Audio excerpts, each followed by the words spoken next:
Hey, I'm Whit, and I'm here with Phil Vier, who's the creator of The Winged Tiger. How's it going, Phil? It's going great. We're doing well. Awesome. A lot of good people coming by. Awesome. Are you enjoying the con so far? Absolutely. You know, we do a lot of conventions around the world, like I was saying earlier before we were on air. I attended the first San Diego Comic-Con in 1970 when I was young. And interestingly enough, I think San Diego has gone more towards the movie stars and the fans. And Wizard is still, about artists, and we have a lot of artists here, and so we like the artists. We love the artists at Wizard. So you've been doing a tour recently to promote literacy, is that correct? Yes, last 26 years, it seems like just yesterday, we've been traveling around the world painting murals. And actually, we have a little picture. I'm gonna ruin our interview with a little B-roll. Ta-da! B-roll. But we painted trucks in Los Angeles. That's so cool. This is at the state capitol. Barbara Bush, and I'm a Democrat, painted with us in the Library of Congress. And what's really cool is we do buses. Last September we did a bus in Santa Fe, New Mexico. And we're talking with Wizard about doing some buses and some trucks, and just to bring visual artists back into the vogue. And so that's really what we're trying to do is restore those visual artists. In fact, our guitar. So what we're doing on these 5 guitars we have are getting artists, all kinds of artists and writers, to sign the guitars.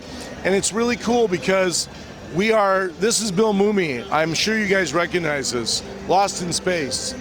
So we are trying to restore a little bit of connection. See Jim Sierra on there. Yeah, between the creators and their creations, as opposed to the films, which tend to deal with the actors, which are fine.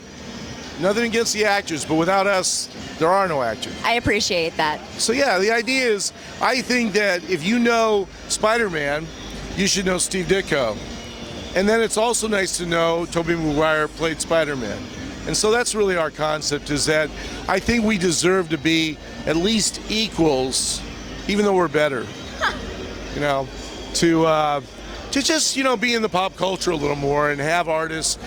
We need to have artists that have long lines. Well, it's really interesting because comic culture and movie culture are sort of coming up together now, and it's really awesome what you're doing. So what's been the most rewarding thing you're saying about this whole tour that you're doing? Well, the tour over 26 years, the most rewarding thing is talking to a young kid. I just saw a guy in Madison, Wisconsin last summer. I worked with him on a mural. I do these murals. And we were in Madison, and he was 20, and this last August, Phil and I were at the Madison Zoo, the zoo there, painting a mural, and he walked up to me, and I hadn't seen him in a long time, and I said, "John, what are you doing?" He goes, "Well, you gave me some advice to own my characters, to own my rights." And I said, "How did that work out?" And he goes, "I created a game, and they sold 4.5 million copies of his game. It's called Apples to Apples, and he owns the company." That's awesome. And he's semi-retired. Apples to Apples is awesome. Yeah, so that really is a reward. I meet so many guys who come up to me and say, "Hey, you encouraged me to do my own books and own the characters." My friend Kevin Eastman and Peter Laird, they own the Ninja Turtles, and so they made a couple of dollars. Well, thank you so much for taking the time to interview with me. It's been such a pleasure. Thanks, guys.